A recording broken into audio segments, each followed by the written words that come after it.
Hey everyone, it's Jack with Now Swim. We are making videos to help you go from that feeling of sinking or drowning into being able to swim freely throughout this life. I struggle with something that seems to affect a lot of people, which is guilt. Like, I feel guilty when I take time off to heal. But that's not right, and that's not how it should be. Because self care is more than, you know, taking a day off to go to the spa. Like, self care is super important. And for a long time, I felt like I was really selfish if I took time off for myself, or if I, instead of answering phone calls for work, if I turned the ringer off and decided to go camping instead, because what if somebody somewhere on this planet needs me? Then what? But then I had a friend put it in perspective for me. And that friend communicated, hey, Jack, you know what? There are a lot of people out there who need you. But you're not going to be good for us if you are not healthy. And, I kept saying, like, nah, I'm fine, I'm fine, I'm fine. I got this. And I push and push and push. And of course, I wasn't getting any better because I wasn't giving my body the time that it needed to heal. So I have some autoimmune issues, and it does this to me every once in a while. It kind of knocks me out for a couple of weeks, and I might be down and real lethargic and stuff while my body fights off whatever the hell it's fighting off. Previously, I would have just kept working. I would not have bothered to take the time off to lay in bed and relax and rest and like watch a little mindless TV, put on some meditations, make sure I'm juicing or, like getting some really good nutrients through a smoothie because I didn't feel like I was worthy of that attention. Now, let me rewind, okay? Here's the thing. It's not that I didn't think I was worthy. In fact, I felt like, hey, I need this. I need somebody to take care of me. And this is the problem, okay? So listen to this mindset.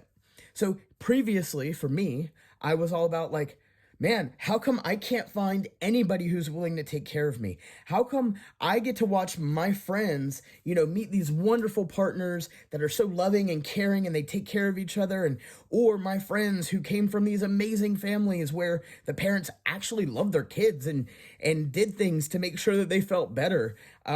I know when I was sick, like I was sick a lot as a kid. Like I said, I have some autoimmune things. I lived in a really abusive household. Nobody cared. Like, I would stay home from school by myself, even at like 6, 7, 8 years old. My stepmother would come to the door, toss me a magazine, and be like, "Did you take your medicine?" That was about it. A lot of times I would get yelled at for staying home from school for being sick. Nobody realized I actually had an autoimmune problem. So my entire life, I have been kind of behind the eight ball, and I've struggled with autoimmune issues and stress and just a million things, all of which was made so much worse because I wasn't taking care of me. So the whole time that my mind was focused on how come nobody else will take care of me? How come my parents aren't taking care of me? My aunts and uncles aren't taking care of me. The adults in my life don't seem to care. But the biggest question that I did not bother to ask myself for so long, in fact, entirely too long, was how come I'm not willing to take care of me? Okay, so let me say that again. How come I was not willing to take care of me? Because the thing is, I couldn't really expect other people to be willing to take care of me if I myself didn't think that I was worthy of loving myself. And it used to drive me bananas when I would hear people say that, like, you can't love somebody until you love yourself. That's bullshit, first of all. Don't buy into that line. You can absolutely love other people without loving yourself, because that's what a lot of us do, especially if you're an empath. You're more prone to take care of other people and not such good care of yourself because you're so busy absorbing everybody else's energies and feeling all these kinds of ways. And you're just like, you're a caretaker. But the one person you don't take care of is yourself. Because a lot of us, unfortunately, when we start out our journeys, we don't always have the most supportive networks. Maybe it's a family member. Maybe it was a teacher who was condescending or rude or whatever. But somewhere along the way, someone, including yourself, made you believe that you were not worthy. But I'm here to tell you, you are worthy. And especially if you pride yourself on being a caretaker and taking care of other people, then you have to skip the line.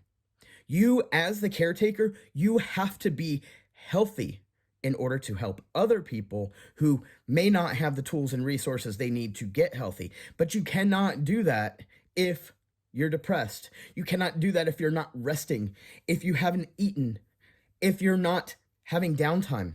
Let me tell you another story. So I worked for 15 months in a role where my job was to tell everybody how important healthcare was for them. Meanwhile, at this job, I did not really have access to healthcare. I was a temp employee who worked at least 10 hours of overtime every single week for 15 months. I did not have the same number of vacation days. I didn't have the same number of sick days. I didn't have the same number of anything. In fact, I very rarely even had time for myself to breathe, which meant that I was doing a terrible job at my job. I never had time to process and unpack the things that I was learning. And I learned so much. It was so great. And I loved my job. I wanted to do my job so much better, but I could not because I didn't have that time for myself. As soon as I stopped working at that job and I took that time for myself, guess what happened?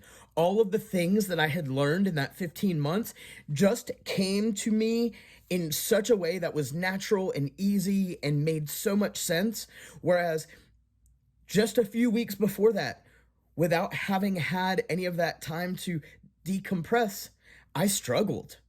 I struggled to meet my deadlines. I struggled to feel like I knew what I was doing. I struggled to communicate. I struggled big time. So having that time, that downtime to just relax and play, like I took at least a week or two to myself. My wife and I traveled. We went to her family's house for the holidays. I really just turned my phone off. I deleted Facebook and Messenger from my phone completely. I really did not use Twitter. And I did my best to just kind of ground myself. And that little bit of time helped me to put things into a different perspective. And suddenly I was no longer applying for jobs just for the sake of applying for a job, but I had the clarity that I needed to realize that this YouTube channel, this is what I'm supposed to be doing, because I don't want another job where I'm pushing papers and, like working necessarily in the political sphere to the point where it's toxic and draining for me. So for me, I need to help people realize their power. And I enjoy this healing and having this excitement and being able to help guide people to their next level. What matters is that you take the time to take care of yourself so that you can continue to be the best version of you that you could possibly be. You have permission to take care of yourself. You have permission to lay in bed when things get hard. You can't stay there indefinitely, but if you need a day, take a day. If you need 3 days because life is just out of control and you need to process and you need to disconnect from social media and your family and your friends and the news and the politics and all that, breathe. I give you permission to breathe, to take care of yourself, to heal, to ground yourself, to create boundaries. This is something you should be doing. Really, you should work self-care into your life every day. I mean, some of us, it's a little tricky, especially when you're really busy. So if you're doing it at least a couple times a week, that's great. I try to take the first 15 minutes from when I wake up until I get out of bed, at least, for my self-care. Maybe I'm writing because I need to get in touch with my thoughts. Maybe I'm reading an article that I put off yesterday, or maybe I'm reading a chapter in a book that I've got sitting around. The thing is, you have to do these things for yourself. This is an investment of time into you, an investment of energy into you. There is nobody more important than you. Without you, nothing else is matters. Here's the thing. Without you, your work doesn't matter. Without you, these relationships with your friends, they don't matter. The relationships with your family, it doesn't matter because you won't be here to enjoy them. So you take care of you. Fix your food. Eat a plant-based diet. Exercise. I'm terrible about this, but I'm working on it. For me, I ended up going and I'm not the outdoorsy type. I'm not real adventurous. So I got the Ring Fit Adventure for the Switch, and I've got Dance Dance Revolution, and I've got a little exercise bike, and I plank at home sometimes, but I'm trying to do something rather than just sit behind a desk like I'm used to. Sit down with a coloring book and some crayons, some blank paper from your printer, and draw. Watch a movie that you've been putting off. Start reading books that you have been putting off. I really had to start with putting books in my bathroom because I had so little time to really do anything that I wanted to. So I made it where when I go into the bathroom, I can sit down and read like a half a chapter or a chapter and then come back to it. And little by little, I started improving how much time I was putting into myself. You can do this for free, but take some time with yourself today and every day to love yourself and care about you so that you can be your best self. Self-care is everything. It is not selfish, despite what many people will tell you. And if their mentality is that self-care is selfish, maybe what you should do is invite them along and show them how important and meaningful it is, because we have to help each other raise our vibrations, level up, and be better every day. So thank you so much for tuning in to Now Swim. I hope you enjoyed this video, and I will talk to you again very soon. If you like this video, please hit subscribe. We will have new videos out at least weekly.